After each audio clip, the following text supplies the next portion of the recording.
Halo para gentleman di luar sana, apa kabar kalian? Bagaimana self-improvement kalian? Bagaimana PMO journey kalian? Bagaimana kerjaan kalian, sekolah kalian?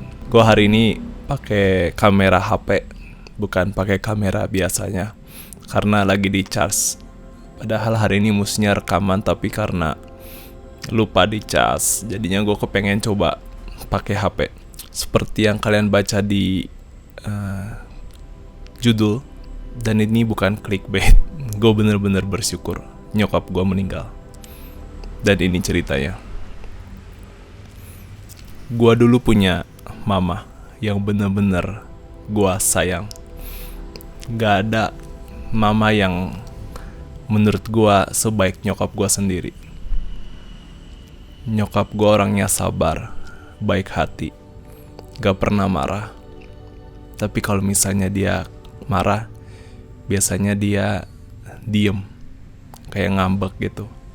Mama gue selalu mengusahakan dirinya untuk mendapatkan barang yang gue inginkan. Kalau gue inget-inget, gue dulu suka banget beli yang namanya komik. Dan gara-gara kebaikan nyokap gue, sekarang gue punya tumpukan komik banyak banget, lebih dari 100 lebih. Sebegitu baiknya nyokap gue. Tapi mungkin karena kebaikan nyokap gue, lemah lembutnya nyokap gue, dan gue juga selalu manja ke nyokap gue, itu yang membuat diri gue tuh menjadi pribadi yang feminim. Gue kalau misalnya berteman selalu sama perempuan, cewek-cewek. Gue jarang banget punya temen cowok. Dari SMP, SMA, jarang banget.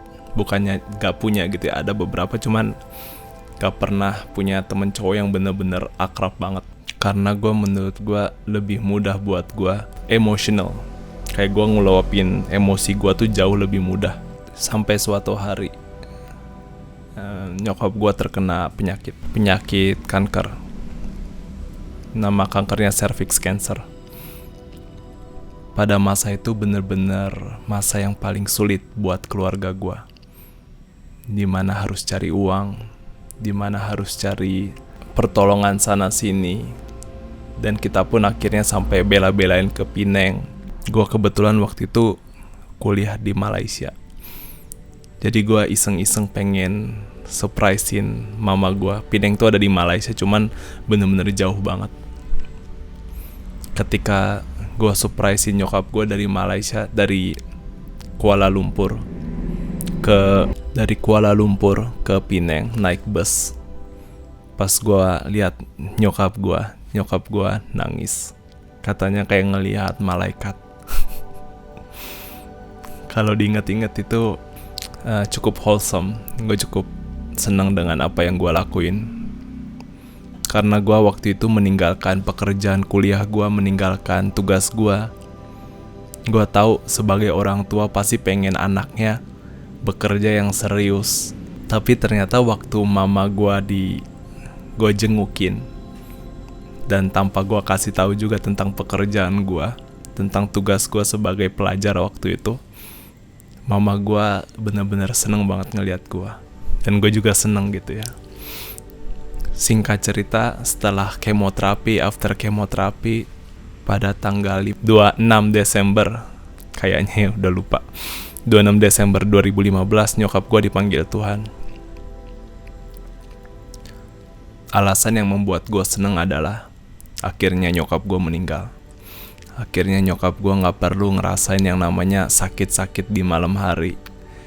Dimana kalau gue inget waktu itu, let's say sekitaran jam 3 pagi, kadang mama suka teriak kesakitan.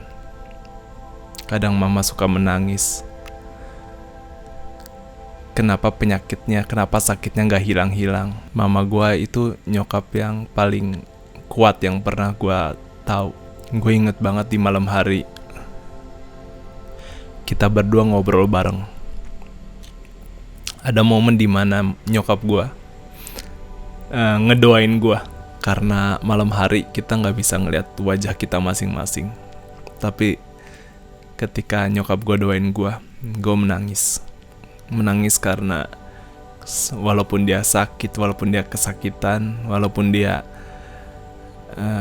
pengen lemas gitu, udah gak punya semangat, tapi dia masih bisa mendoakan anaknya.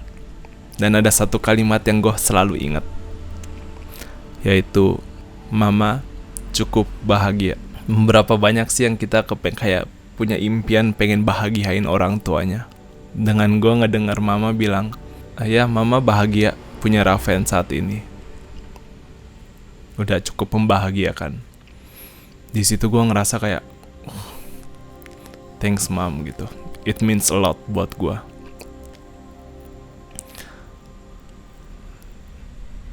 Ketika nyokap gue meninggal, gue inget banget gue masih di Malaysia, jadi gue harus pulang naik pesawat.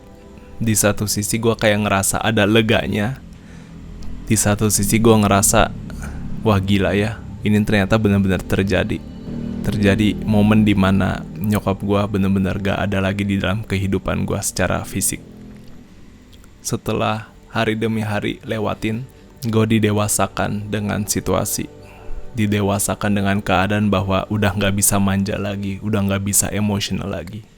Gue gak bisa ada seseorang yang mungkin curhat lagi, karena gue memang sebenarnya kurang deket juga sama papa gitu. Tapi ya kesempatan ini, ketika nyokap gue meninggal, mungkin Tuhan kayak berusaha bilang ini waktunya buat kalian deketan sebagai ayah dan anak. Dan baru beberapa tahun ini gue baru mendengar kayak betapa hebatnya papa, betapa berjuangnya papa untuk menafkahi keluarga, betapa hebatnya kepemimpinan papa dalam mengupayakan agar anaknya bisa sekolah dengan ya setinggi-tingginya. Gue selalu suka menggunakan nyokap gue sebagai dark joke. Gue inget banget waktu itu gue di gereja, pendetanya nanya, siapakah di sini yang orang tuanya meninggal? Setelah pertanyaan itu diucapin dengan gak nyampe 1 detik gitu ya, kayak saya gitu, kayak pengen menjawab pertanyaan dari guru gitu. Teman-teman gue pada ketawa, teman-teman gue pada, Fen lu kenapa Fen, kok lu malah bangga sih nyokap gue meninggal. Setiap kali gue cerita tentang ini, teman-teman gue bilang, kayaknya lu ada sesuatu hal yang belum beres deh, kayaknya lu ada sesuatu hal yang menjanggal deh tentang nyokap lu udah meninggal gitu.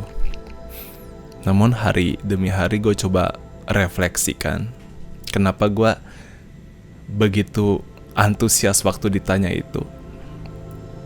Iya, karena nyokap gue udah meninggal, karena nyokap gue akhirnya bersama Tuhan, dan gak perlu lagi ngerasain sakit-sakit itu. Gue ngerasa kalau misalnya gue egois, pengen nyokap gue masih hidup sampai sekarang, gue bisa aja nangis sejadi-jadinya. Cuman kalau misalnya inget lagi masa-masa ketika nyokap gue kesakitan, mungkin ini yang terbaik buat nyokap gue. Selagi kalian punya orang tua, seberapapun jauh, seberapapun deket kalian, coba kalian tenangin diri. Kalian coba mengapresiasi hal-hal yang sudah diberikan oleh orang tua kalian, seberapapun mungkin buruknya orang tua kalian itu. Itu butuh, buat gue pribadi, untuk bisa mengenali bokap gue, untuk mengenal bokap gue, itu butuh bertahun-tahun sampai akhirnya gue bener-bener bisa sayang sama bokap gue. Butuh waktu cukup lama untuk memahami sikapnya dia, memahami cara pikirnya dia. Ketika kalian mau belajar, ketika kalian mau gini, kadang kita punya pemikirannya sendiri terhadap orang tua. Kita kepengen orang tua kita seperti ini. Contohnya bokap kita tiba-tiba ngelawak, gak lucu. Kita berharap kayak, papa please don't do that.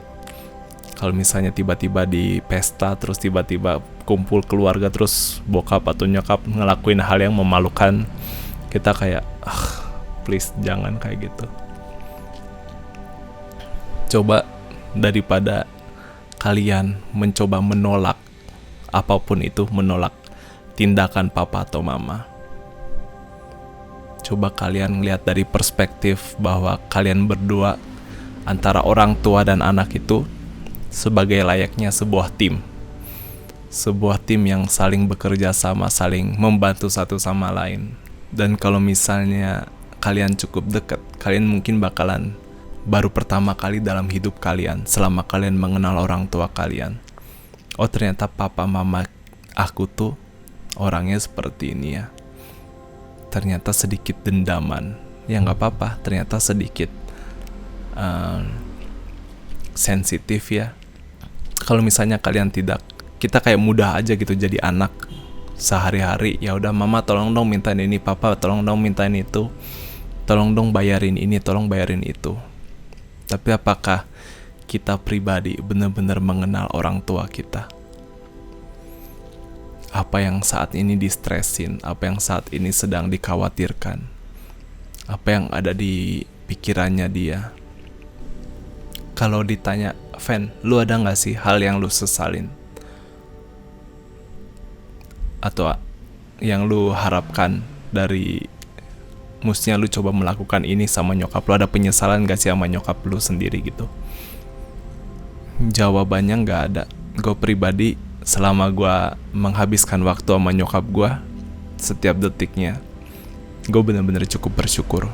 Gue inget banget ketika nyokap gue lagi sakit di rumah sakit, gue sering banget meluk dia, gue sering banget cium dia. Gue sadar kayaknya ada momen dimana gue gak bakalan lagi ketemu dia. Jadi gue selagi bisa meluk, selagi bisa cium, gue benar-benar berharap kalian bisa mungkin lebih erat, atau mungkin bisa baikan lagi sama orang tua kalian. Gue tahu ini mungkin agak sedikit sulit, tapi ketika seorang anak pertama kali membuka pintu buat orang tua, gue yakin mereka akan welcome kalian. Karena menurut gue orang tua itu mungkin agak segan ya untuk membahas feeling, untuk membahas emosi dia, untuk membukakan hatinya. Mereka tuh kayak ngerasa, aduh ini kok ini aneh banget sih, ini kok rasanya gak nyaman sih ngelakuin hal ini. Gue tau orang tua tuh seperti itu. Tapi ketika kalian mau coba buka duluan, kalian ngerasa it's okay, it's fine buat ngebahas hal yang seperti ini. Apa kabarnya? Apa permasalahan yang selama ini mungkin selalu ditutup-tutupin? Gue berani jamin ketika kalian mau belajar, kalian mau mendengar, kalian bisa menjadi tim yang hebat. Gue yakin lu pasti bisa. I'm rooting for you.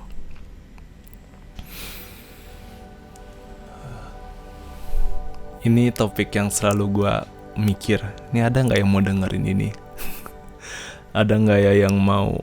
Soalnya gue tahu audiens gue, penonton gue rata-rata tentang bagaimana cara biar gak relapse, bagaimana tentang no PMO semuanya.